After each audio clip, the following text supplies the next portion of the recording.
todos, a todas, ¿cómo están? Bueno, gracias por estar acompañándonos en esta gran mesa de emergencias y gestión de riesgos.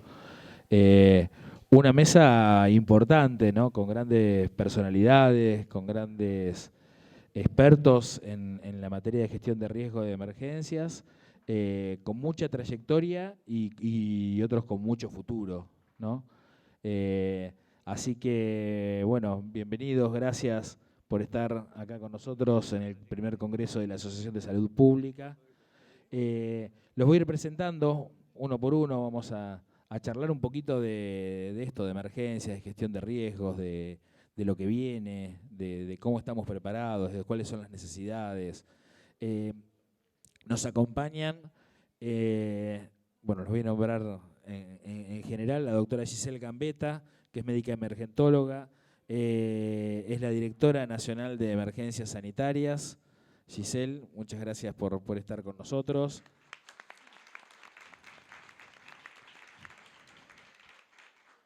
La licenciada Alejandra Bonadé, que es licenciada en Ciencias Públicas, es consultora nacional de emergencias, consultora nacional en emergencias en salud en la Organización Panamericana de la Salud, OPS, Organización Mundial de la Salud.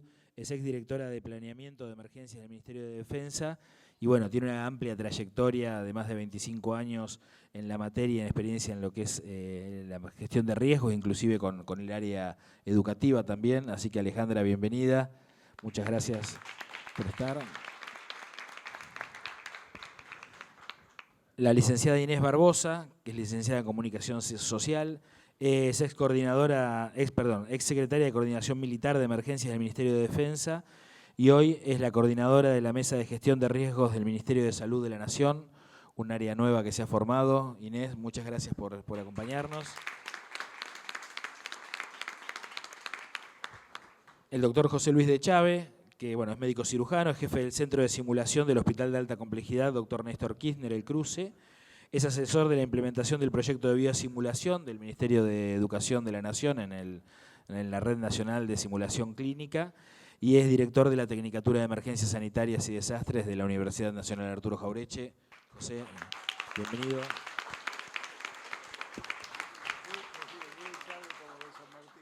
El doctor Silvio Aguilera, que es médico especialista en emergentología, es presidente de la Sociedad Argentina de Medicina Prehospitalaria, es presidente de la Fundación Emergencias y de ALACED, que es la Asociación Latinoamericana de Emergencias, y es director de la carrera de técnicos en emergencias en la Universidad y Salud. Silvio, bienvenido. Y allá en la punta, a punto de caerse como yo, estamos ahí los dos en la punta, nos acompaña el doctor Jorge Neira, que es médico especialista en terapia intensiva, él presidió la Sociedad Argentina de Terapia Intensiva y la Sociedad de Medicina y Cirugía del Trauma, es presidente de la Fundación Trauma y es miembro de la Academia Nacional de Medicina y también con una amplia trayectoria en el ámbito de las emergencias y los desastres. Jorge, muchas gracias por acompañarnos.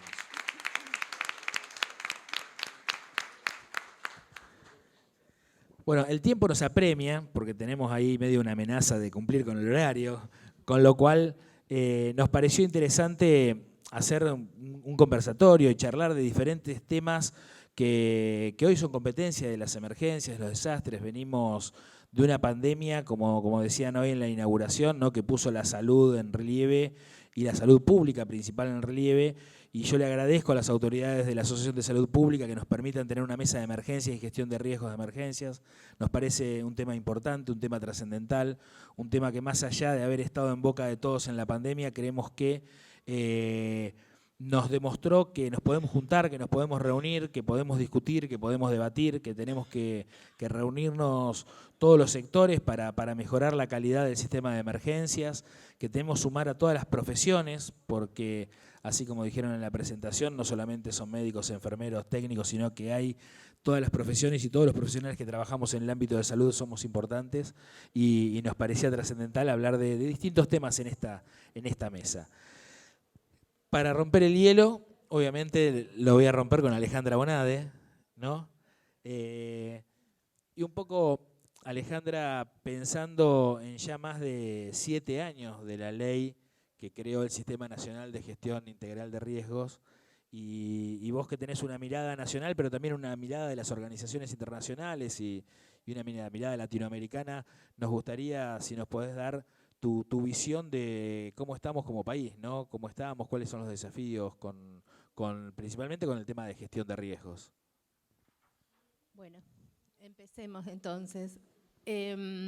A ver, sí, 2016 se sancionó la ley 27287 que crea el Sistema Nacional de Gestión de Riesgo en el país. Una ley que intentó dar un salto cuántico y estar alineada a lo que era el marco de Sendai, ¿no? Que había sido firmado por los países en el año 2015.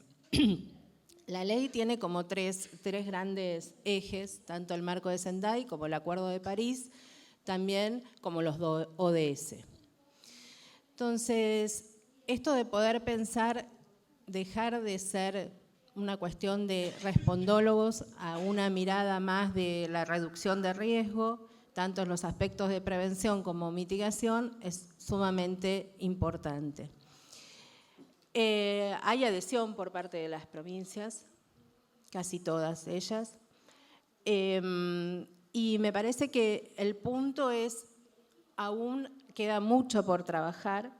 Creo que se ha avanzado a nivel país, pero todavía es como que queda bastante poder saltar y dejar de que las direcciones se lleguen llamando las direcciones de defensa civil para que sean de gestión de riesgo, de protección civil.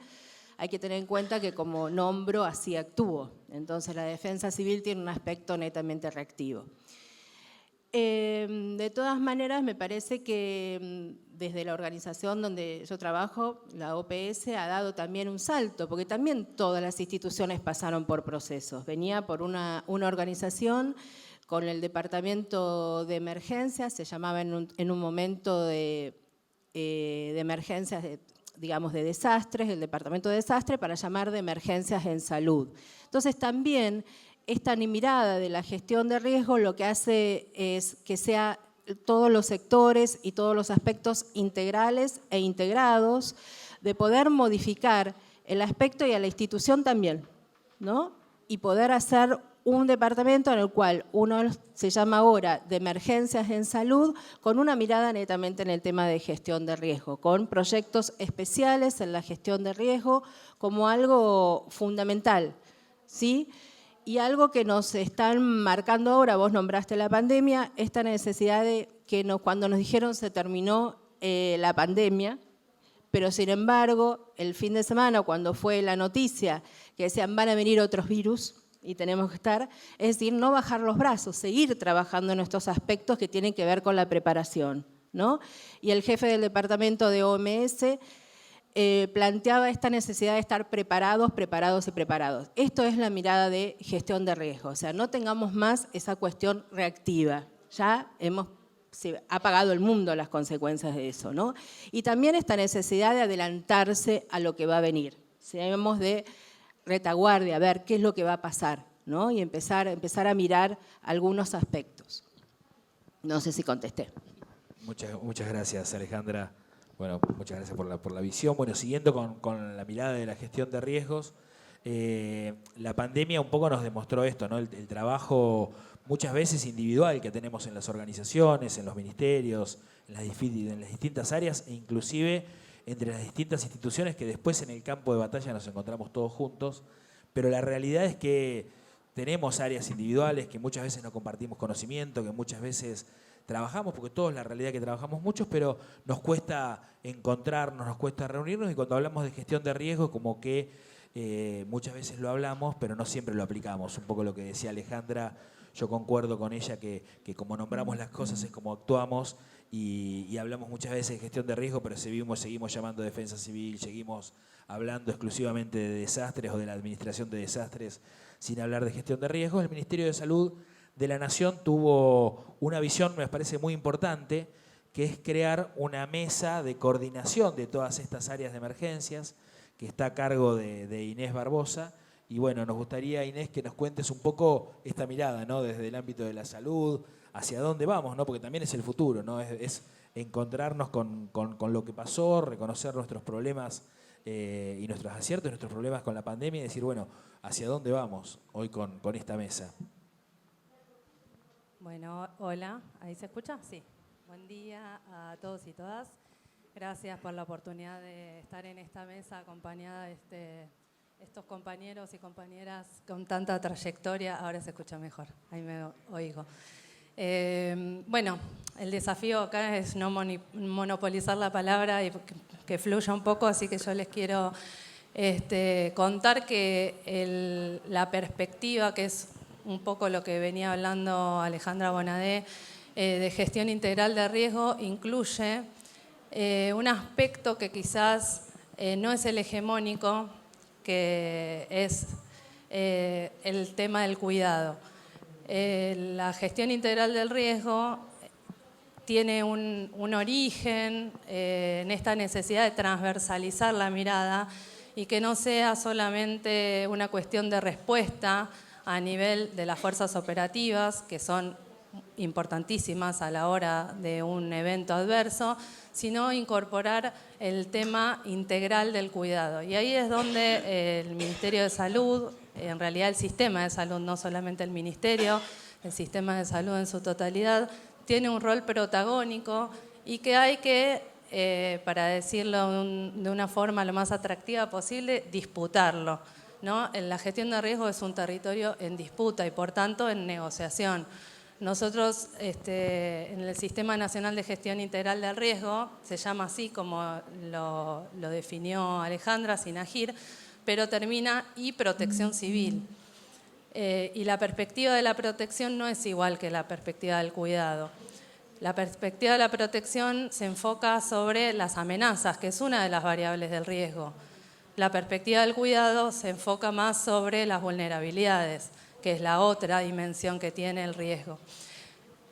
En el ámbito de la salud, en el sistema de salud, así también como en otros ámbitos, como por ejemplo el de desarrollo o acción social, en el de ambiente, cuidado del ambiente, son ámbitos que deben incorporar más fehacientemente su rol dentro del sistema.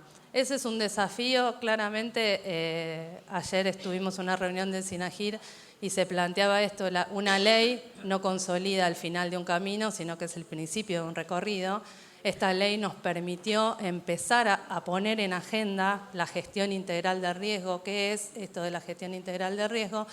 Para andar este camino a nivel de la gobernanza, nosotros tenemos que tener muy en claro que hay una disputa para dar.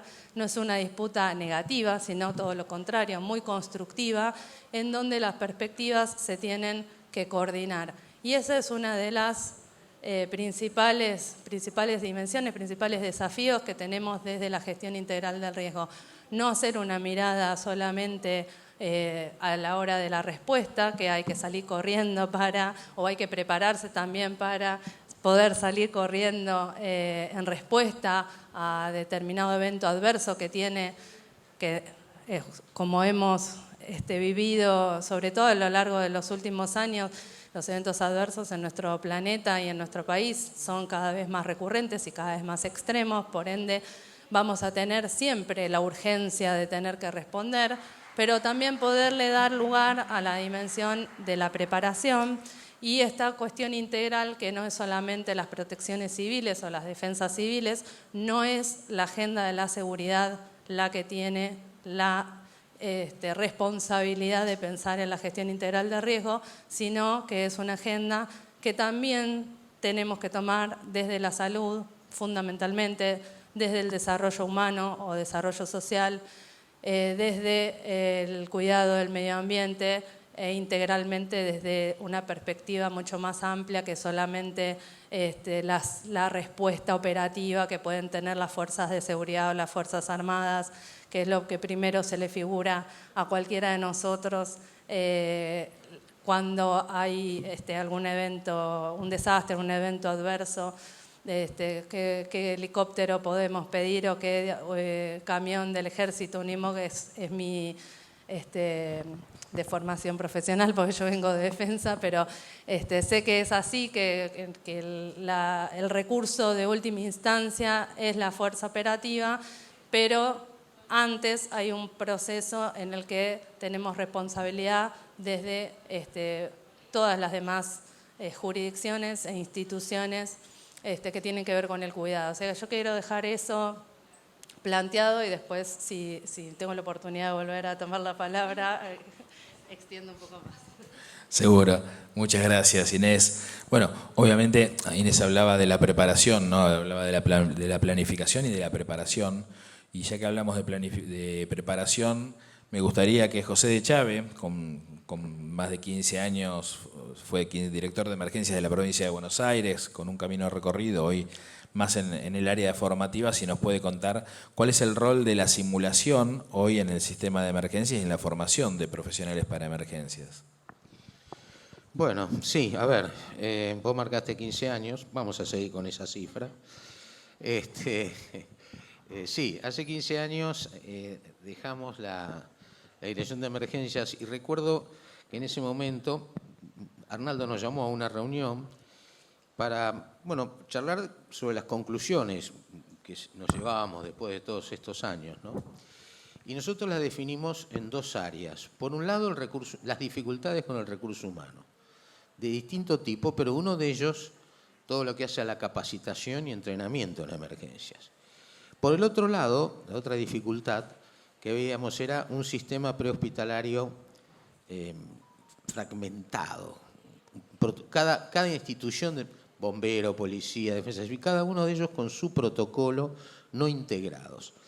Años después nos llamó y nos ofreció desarrollar a nivel universitario la Tecnicatura de Emergencias Sanitarias y Desastres, donde, aprovechando 2 años y medio de formación, a toda la formación del técnico para acompañar al enfermero y al médico en el prehospitalario, le agregamos todo lo que hace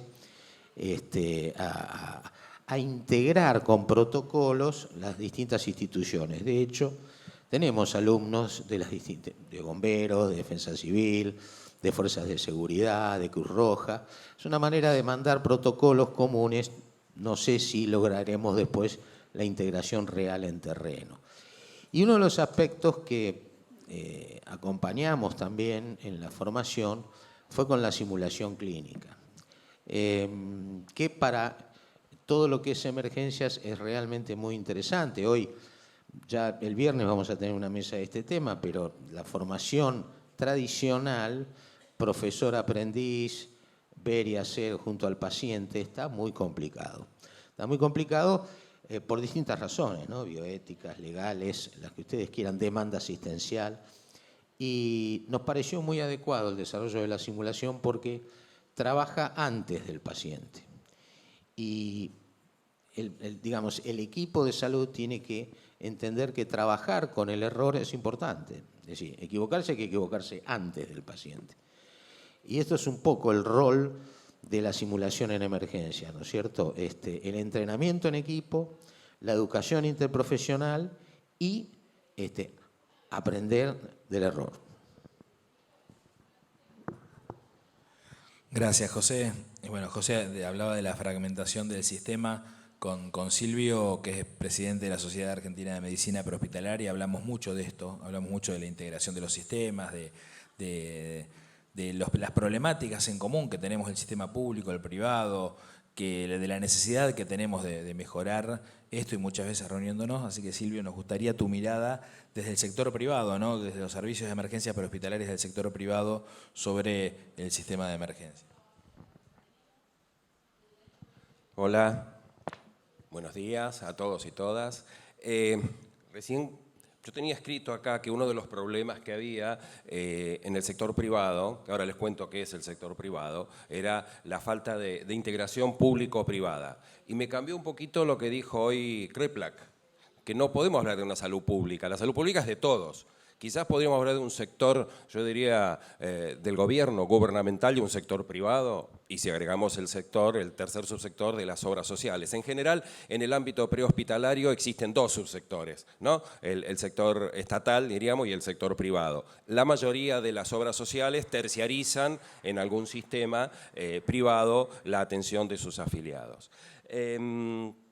Creo que los problemas que hoy presenta el sector privado, yo represento también a la FEM. La FEM es la Federación Argentina de Cámaras de Empresas Privadas, que nuclea más o menos 100 empresas que son las más grandes de todo el país.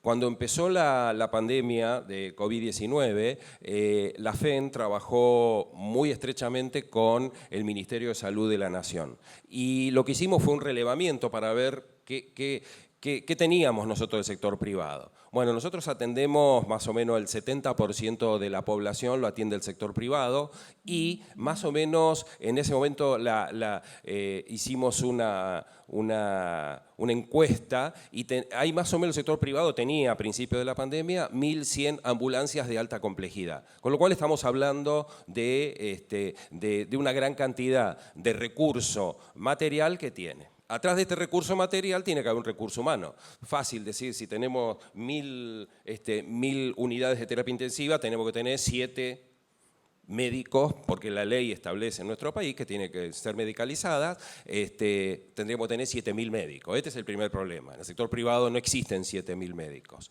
Entonces, el primer problema que tiene el sector privado es la falta de médicos. Todos los que estamos acá y que me conocen desde hace más de 15 años venimos empujando las tecnicaturas. De hecho, yo dirijo una tecnicatura en una universidad, Gabriel está en otra, José Luis también, y nos conocemos y trabajamos codo a codo. Lo que pasa es que hoy a nivel país solamente hay 5 provincias en las cuales está legislado que el técnico puede estar arriba de una ambulancia sin necesidad de un médico que esté al lado. Con lo cual ya es el primer inconveniente, quedan muchas provincias por fuera de esto. Y, por ejemplo, Ciudad de Buenos Aires, con la cantidad de habitantes que tiene, no está legislado, con lo cual no está permitido en la Ciudad de Buenos Aires que las ambulancias públicas, digamos, del Estado y las privadas tengan el recurso humano de un técnico. Así que este es el primer problema grave que tienen las empresas privadas de emergencia, la falta de médicos. Hay pocas empresas privadas que han empezado hace 2 o 3 meses a incorporar técnicos en emergencia, técnicos universitarios, en reemplazo del médico, pero solamente, a mi conocimiento, pasa en la provincia de Buenos Aires. El segundo problema, bueno, esto tendríamos toda una mesa para los técnicos, para desarrollar las tecnicaturas, pero estamos, todos los que estamos acá estamos a favor de las tecnicaturas, así que, pero es un proceso que va a llevar mucho tiempo, porque formar una gran cantidad de técnicos, son 3 años la tecnicatura, va a llevar mucho tiempo. Un segundo problema que se tiene es a nivel económico. Bueno, ¿por qué? Porque la situación de inflación, alta inflación mensual, hace que sea muy difícil para estas empresas el día a día. Porque hay dos grandes ingresos y gastos, diríamos. El gasto mayor es en el personal y están reglados por convenios colectivos de trabajo que, si yo les digo, para los próximos 4 meses ya está pautado un aumento del 8, del 9% mes a mes. Es fácil, uno dice, se lo transmito al financiador, y voy al financiador y le digo, dame un aumento de 8 o 9% por mes. Primero, es una lucha muy difícil, muy dispar, y segundo, si lo logro, voy a ir 3 meses desfasado, porque al sector privado, el sector de obras sociales y el sector del prepago le paga con 60 o 90 días. Con lo cual, este es un tema financiero muy grave para las empresas. Con una inflación del 8%, en 3 meses estoy perdiendo un cuarto, diríamos, de poder. Y en tercer lugar, temas operativos, donde ahí sí falta la integración entre, primero, los subsectores, seríamos el sector estatal y el sector privado. En general, hablaban ellas dos sobre gestión de riesgo. En general, el sector privado no es invitado a participar de estas reuniones o de estos comités. no sé si es por historia, por cultura, pero si nosotros decimos un 70% de la población está cubierta por un determinado sistema, es importante que participe. Y la otra, la falta de, a nivel operativo, de integración entre el prehospitalario y el hospitalario. Esto hace que tengamos, por lo menos en el sector privado, ambulancias 6, 7 horas dando vuelta buscando una internación. Así que me parece que estos tres temas, el de recursos humanos, el de la operatividad y el financiero, serían los 3 temas más grandes. Después hay pequeños temas del día a día, pero me parece que esos serían los tres temas más importantes. Gracias, Silvio. Bueno, seguramente después vamos a volver, si nos alcanza el tiempo, con algunos de estos temas. Parece que es importante también esa visión. Jorge Neira, yo le cuento, además de todos los títulos y todos los antecedentes, es presidente del Consejo de Certificación de Profesionales Médicos. Por eso nos pareció interesante preguntarle, a ver su opinión sobre la validación de los conocimientos y la recertificación de los profesionales en el ámbito de la emergencia, ¿no? Un tema que siempre decimos, hoy estamos con el avance de la formación de técnicos en emergencia, pero dentro de 10 años ese técnico de emergencias va a mantener los conocimientos y la actualización que necesitamos si pensamos en los pacientes. Bueno, un poco a ver tu visión, Jorge, con respecto a este tema. Bueno, muchas gracias, Gabriel. La verdad, gracias por la invitación. Un placer compartir esta mesa con tantos amigos. Buenos días a todos. Yo les voy a hacer primero una pregunta. ¿Cuántos son médicos acá, médicos o médicas? Levanten la mano. ¿Cuántos son enfermeros? Ella. ¿Cuántos son técnicos? Bueno, hay una representatividad bastante interesante y esto tiene que ver justamente con lo que hablaban recién. Nosotros en el Consejo de Certificación de Profesionales Médicos, es médicos porque en realidad la Academia Nacional de Medicina lo que hizo fue generar, esto lo hizo Carlos Gian Antonio en el año 91, así que ya llevamos unos cuantos años, generó un espacio para trabajar sobre la formación profesional de los médicos, de tal manera de asegurarle la calidad de atención médica y la seguridad del paciente. Que esto es lo que se logra a través de la certificación profesional por las sociedades científicas o de los títulos por las universidades.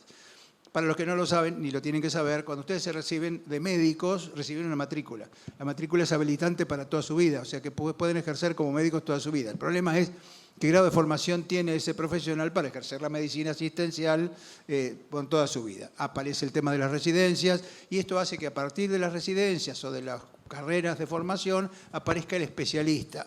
El especialista al cual nosotros le agregamos un tema más, que es el profesional, porque uno puede ser un buen especialista y no un buen profesional. El profesionalismo son competencias transversales que tienen todas las especialidades que tienen que ver con la formación en ética, la formación en derecho, la formación en comunicación, la formación en humanidades. Dicen que la medicina es la más humana de las ciencias y la más científica de las humanidades. Así que esto es una cosa que hay que tener en cuenta. De tal manera entonces que aparece este tema de la necesidad de la certificación o del título profesional, de la especialidad, y después asegurar que ese especialista tenga, esta que decía recién Silvia, de esa competencia que lo permita teniendo durante todo el tiempo. Para esto está la revalidación. Nosotros formamos parte de la Comisión Nacional de Especialidades, que no son solamente médicas, sino de enfermería, médicos y las tecnicaturas. Y justamente estamos trabajando en este tema porque nosotros creemos que tiene que haber un solo profesional en todo el país, independientemente de quién lo forme.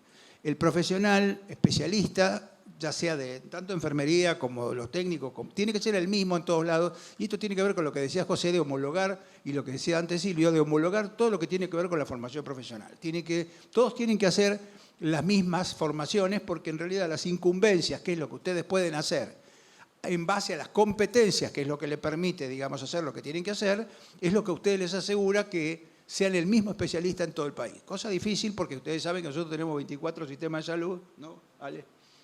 24 sistemas de salud y hay que compatibilizar los 24, pero yo creo que con estas organizaciones transversales que tienen que ver con las sociedades científicas, con el consejo, con los colegios médicos, que tienen que ver más con una cosa intermedia, es que se puede trabajar en lo mismo en todo el país.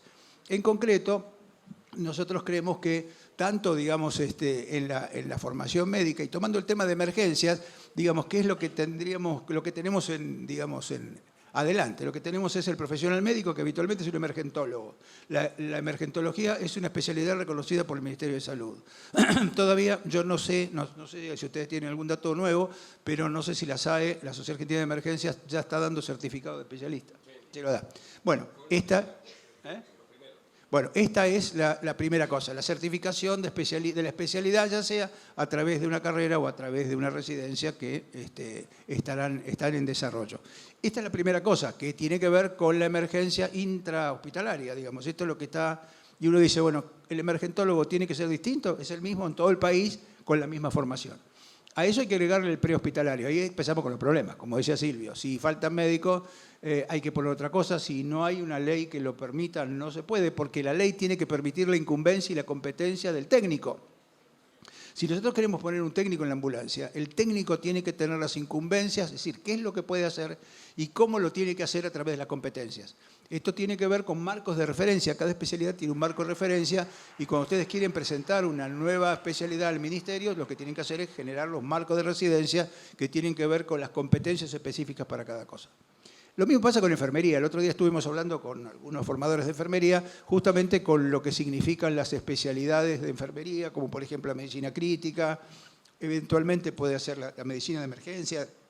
La enfermería tiene un amplio panorama. Y después están los técnicos. Y me parece que, como decía Silvio, esta cosa aleatoria de que los técnicos de emergencia en algunos lugares sí, en algunos lugares no, muchas veces han surgido de la necesidad más que nada y no de un programa nacional. Me parece que lo que hay que hacer es homologar todas las tecnicaturas, pero sobre todo permitiendo que esté claro desde el punto de vista de la reglamentación cuáles son las incumbencias que le corresponden a cada uno. Porque si el técnico después no puede estar solo porque en realidad la ley no se lo permite, porque le permite algunas cosas pero no otras, eso es un problema. Si vamos a generar un sistema que tenga un técnico de emergencia, el técnico de emergencia tiene que tener su incumbencia clara, su competencia clara y su inserción en el sistema de emergencias, que es lo que corresponde. Me parece que en esto tenemos que trabajar, nos hablamos muchas veces con Gabriel, con Silvio, por supuesto con José, y me parece que es un tema que queda pendiente, pero que me parece que es lo que va a permitir que haya un solo sistema de salud, ¿no? Un sistema de salud integrado donde no haya más compartimientos estancos, sino que todos tengan el mismo criterio. Ya quedará a criterio de la jurisdicción local decidir qué programa tiene, pero si tiene el programa tiene que adherir de la misma forma que adhieren las otras provincias para tener un sistema único.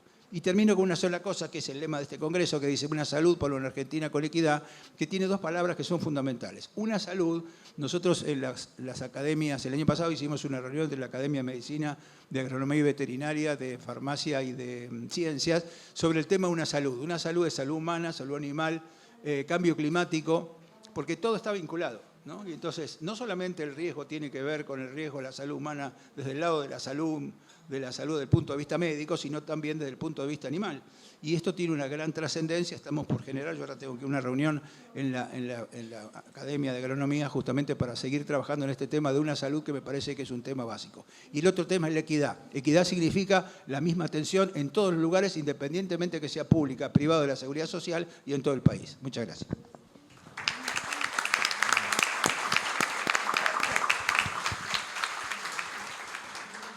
Gracias, Jorge.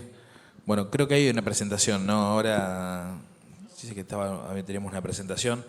Bueno, después vamos a seguir contando un poquito sobre todo esto. Compartimos la visión. Después Silvio capaz que pueda hacer un comentario de algo que estamos trabajando en el INET con distintas carreras.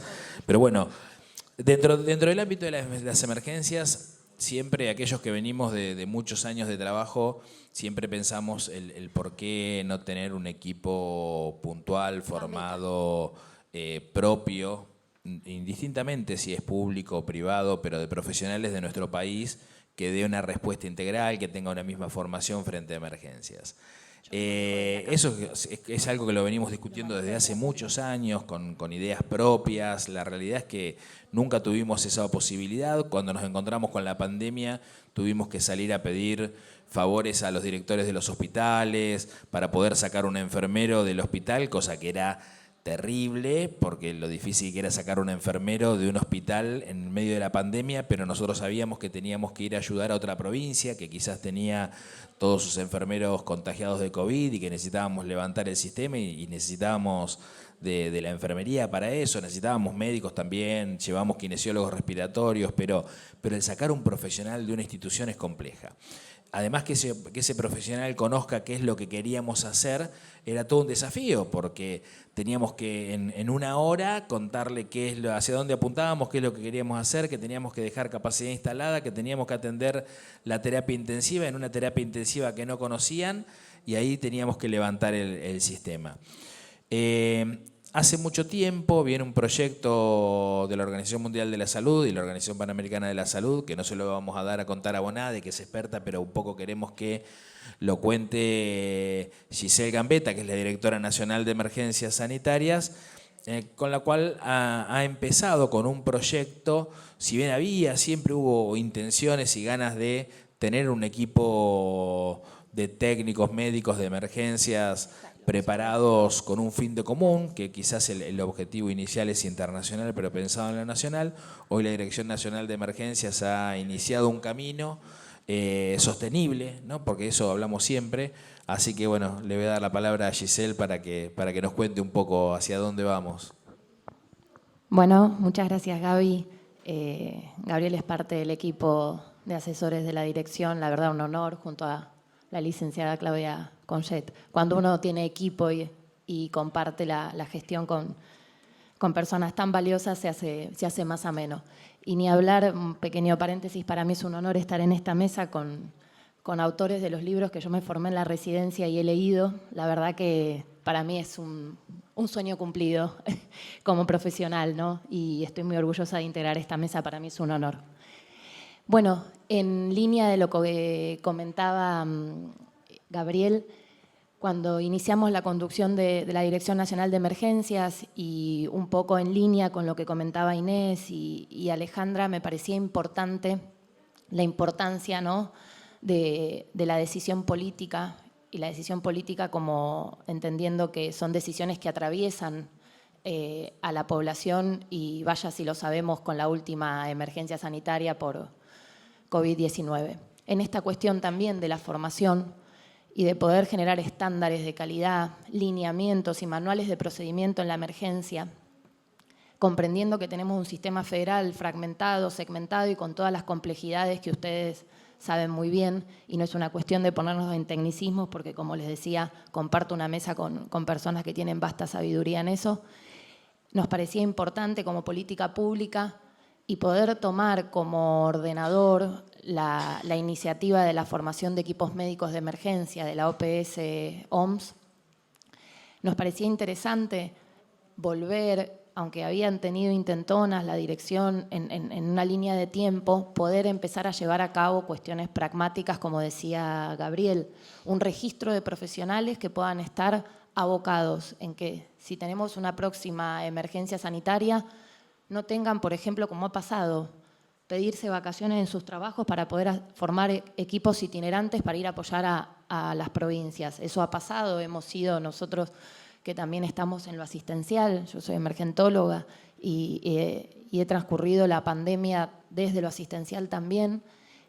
Nos parecía importante en estos momentos, entre comillas, de tranquilidad, replantearnos lo que ha pasado y poder, frente a lo que pasó, poder estar mejores frente a la próxima emergencia sanitaria o desastre. La presentación es muy breve, como para homogeneizar un poquito de qué estamos hablando para los que no conocen la iniciativa.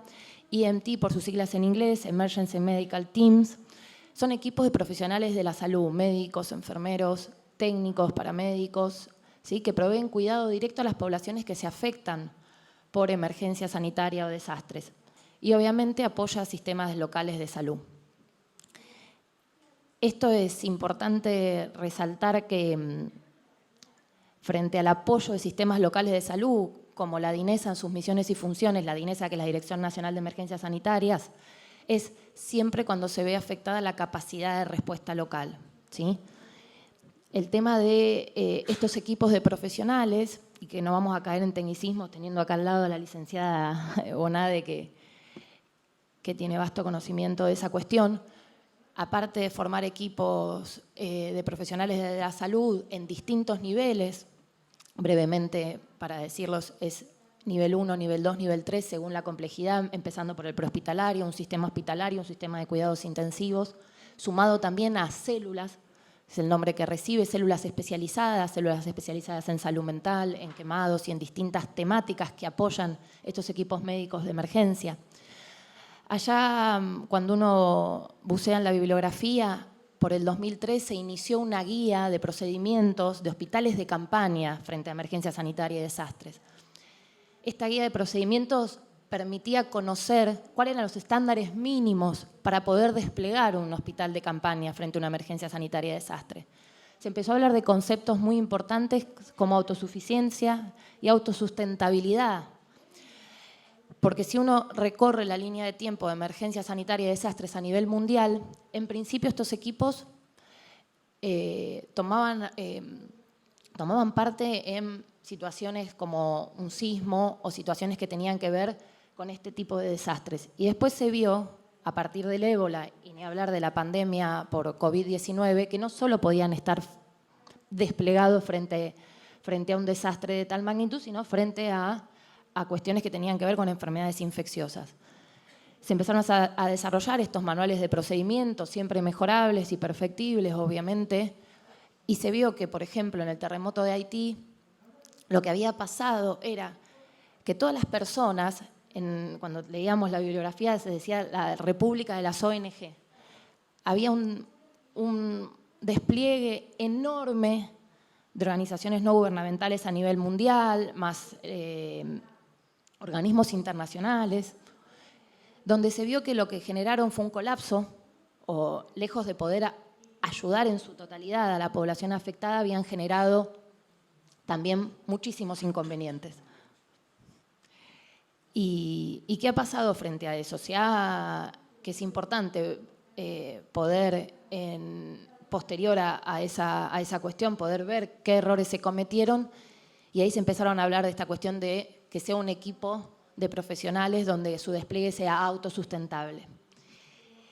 Como les comentaba, bueno, puede ser este equipo de profesionales desde un equipo civil, un equipo militar, un equipo que se puede formar desde la DINESA, pero también una ONG.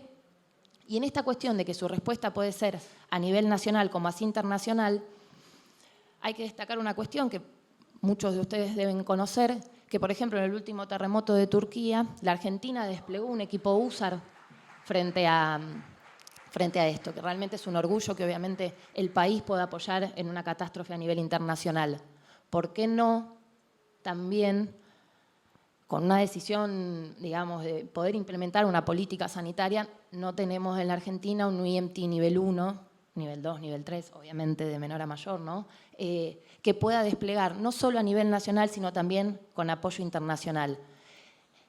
Y que además de hablar el mismo idioma a nivel nacional, que veíamos las complejidades que comentaba Jorge, de las incumbencias, las competencias, pero al hablar un mismo idioma de la especialidad, de la emergencia, no solo a nivel nacional, sino también internacional. Cuando estos equipos se despliegan con estándares a nivel internacional, todos hablan el mismo idioma, no su idioma nativo, ¿no? Pero sí su idioma en las emergencias, y es muy interesante que el apoyo obviamente no es una barrera, sino que al estar estandarizado y tiene un manual de procedimiento conocido por todos los equipos que despliegan, obviamente se puede llevar a cabo.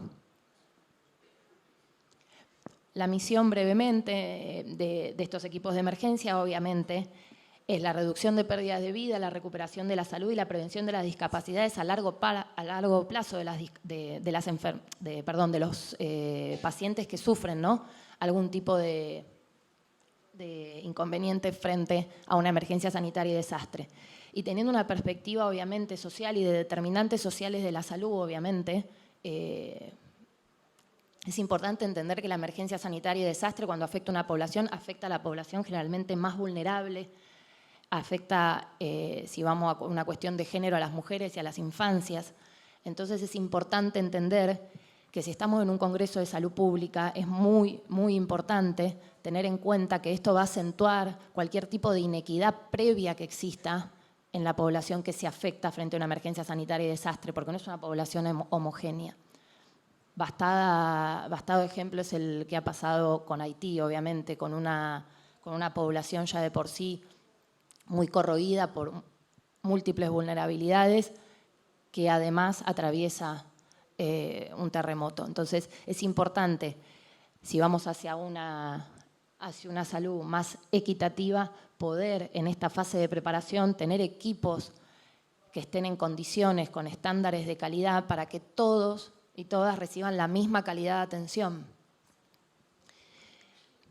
Y en esta cuestión, como dice, de calidad asegurada, hago hincapié e insisto que la OPS lo que nos permite es generar un ordenador del conocimiento, que ya está, que generalmente los estándares de calidad en prehospitalario, hay mucho escrito en la fase hospitalaria también, pero ordenarnos en ese sentido.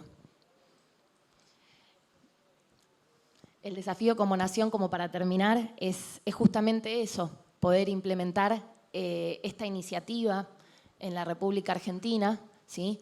Es un trabajo y un proceso arduo, importante, pero es importante, como yo digo, hay un virus en el Estado que digo yo, que el tema de sociabilizar la información cuesta. Nos guardamos la información, no la sociabilizamos. Parte de esto, de poder implementar esta iniciativa, es esto, sociabilizar la información y poder compartirlo en este espacio para que esto pueda realmente llevarse a cabo. Muchas gracias. Bueno, muchas gracias, Giselle. Bueno, para ir cerrando, nos quedan pocos minutitos. Nos dijeron el tiempo es tirano. Algún minutito seguramente nos vamos a robar un chiquitín. Pero bueno, me parece que son todos temas interesantes que nos darían para una jornada, para un congreso que seguramente en algún momento se va a venir. Después capaz que Silvio hace un comentario. Me gustaría ver si cada uno de los disertantes, expertos,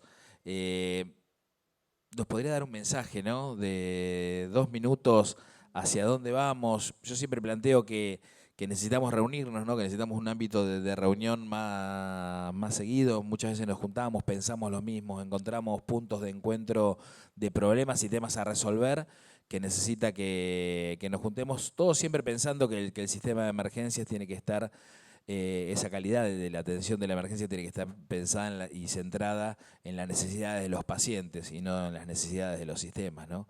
Y esa necesidad de los pacientes no siempre nos sentamos a discutirla, unificamos criterios, tenemos cosas escritas, pero quizás necesitamos reunirnos un poquito más. Me gustaría ver si cada uno de ustedes puede dar un mensaje de hacia dónde ir, de dónde juntarnos, dónde colaborar, qué hacer, esa mirada de gestión de riesgo que sabemos que la necesitamos en el sistema de emergencias. Prehospitalario no hablamos nunca de gestión de riesgo, nunca aplicamos gestión de riesgo, hablamos pero no lo aplicamos y necesitamos, creo que, entender que el camino es por ahí. Arranco por aquí, Inés. Bueno, un mensaje muy breve es lo que ya se dijo, hay que desfragmentar, hay que desalambrar los fragmentos que tenemos nosotros institucionalmente. A nivel de información, comparto que esta tríada que tenemos nosotros entre la recolección, el monitoreo de información, el análisis de la información por un lado, por el otro lado la toma de decisiones y por el otro las acciones en territorio, tienen que ser justamente comprendidas como un todo en una mesa común en donde los sectores o gobierno público, privado, estén en diálogo mínimamente, si no en comunión, por lo menos en diálogo, en negociación o lo que haya falta o lo que haga falta hacer. Y bueno, me parece que el máximo desafío es encontrarse y ponerse de acuerdo.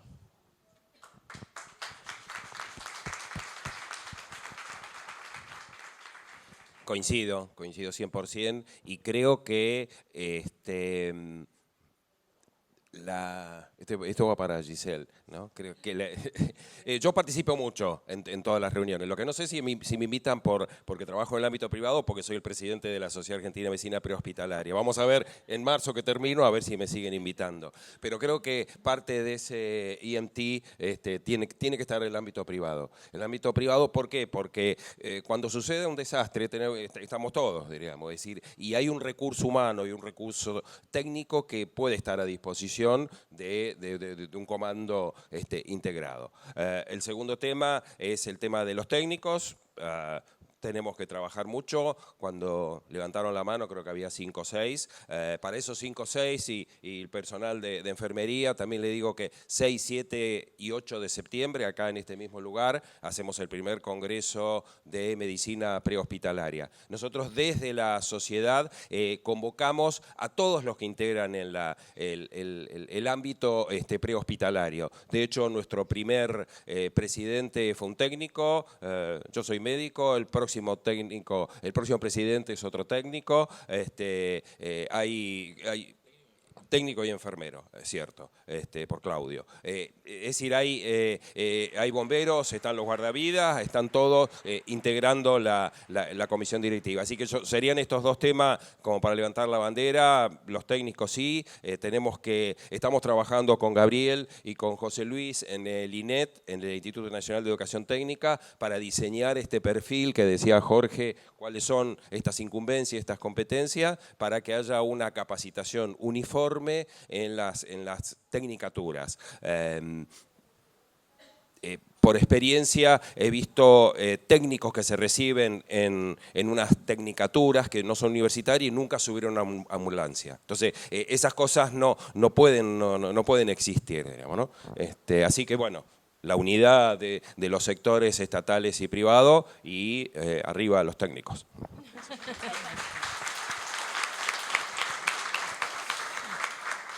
Escuchaba a los colegas y pensaba en todos los componentes de la gestión integral de riesgo, ¿no?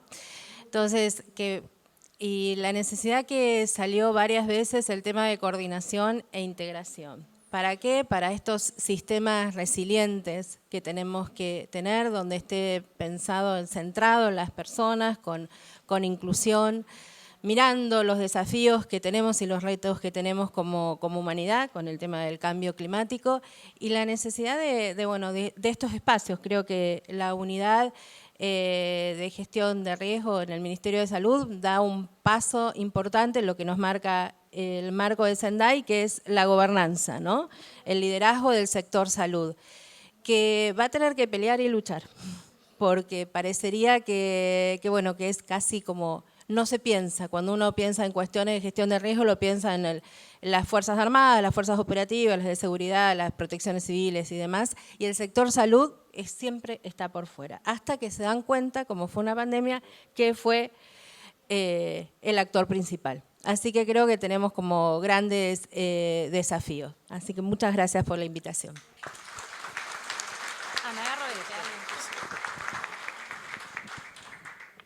Bueno, yo voy a ser breve porque robé tiempo en la disertación anterior.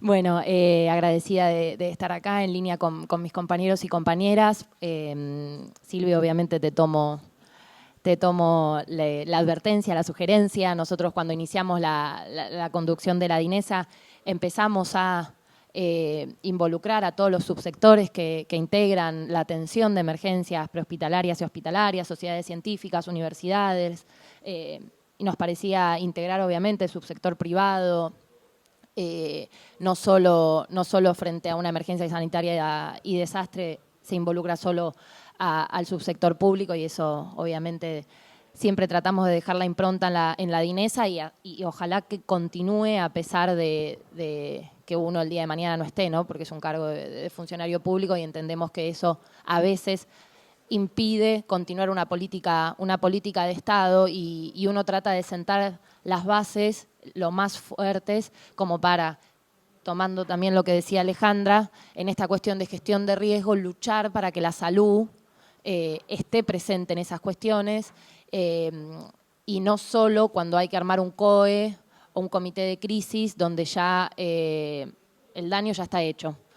Entonces tenemos que partir de esa base, de que la preparación es importante.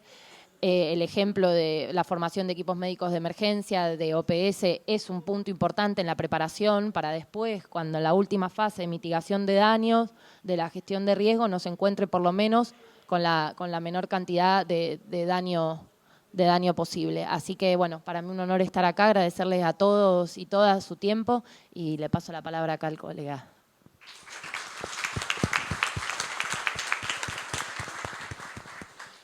Gracias, Giselle. Bueno, En primer lugar, agradecer a las autoridades del Congreso por darle el espacio a emergencias.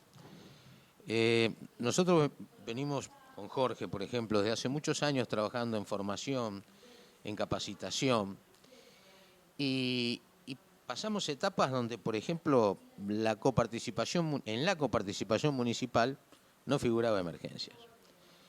Creemos que esto ha mejorado, evidentemente, pero subsiste todavía la necesidad de que se conozca lo que es la emergencia. Yo creo que muchas veces esto ha pasado porque hay un desconocimiento de la emergencia. Entonces, pareciera que la salud arranca en la puerta del hospital para adentro. Todavía se ha mejorado notablemente, pero todavía escucho cosas que siguen ocurriendo. Dificultades para ingresar pacientes del sector privado al sector público, en fin, montones de cosas. Entonces, este es el tema. Gracias por permitirles hablar a ustedes y, por supuesto, seguir trabajando en todo lo que sea entrenamiento, capacitación y difusión en el tema de emergencia. Gracias.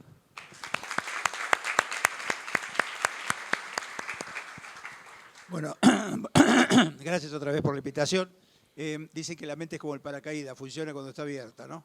Y en realidad este es un concepto de apertura. El concepto de apertura es que la salud es una sola. No solamente es una sola, porque es la salud animal, la salud humana y el cambio climático, sino que es una sola porque no es independiente del sector público, del sector privado o de la seguridad social. La salud es de todos. Y el tema de equidad tiene que ver con lo que se dijo antes, de la vulnerabilidad de las personas. Justamente hay que trabajar en la vulnerabilidad de las personas para que el acceso de todas las personas sea el mismo y la calidad de la atención sea la misma. Y esto es lo que nosotros tenemos que trabajar. Por eso nosotros insistimos mucho desde el Consejo en los consorcios. ¿Qué significa un consorcio? Armar un consorcio para, por ejemplo, esto que decía Gisela hace un ratito, de cómo es la capacitación del técnico de emergencia o del team de emergencias, o cómo puede ser, digamos, el replanteo de la atención de la salud en una ciudad justamente con la gobernanza. Eso se logra solamente con la interacción de todos los sectores, no con uno solo, porque si no después empiezan a fragmentarse las cosas y termina fragmentado igual que antes.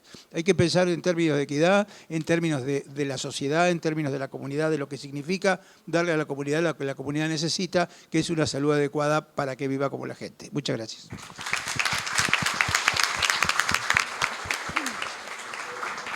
Bueno, y para ir cerrando la mesa, porque ya me están mirando con cara fea, no nos hemos caído, Jorge, los dos en la punta, terminamos invictos. Bueno, muchas gracias a todos y a todas. Me parece que es un compromiso importante y clave para todos aquellos que integramos el sistema de salud y el sistema de emergencias, empezar en la formación.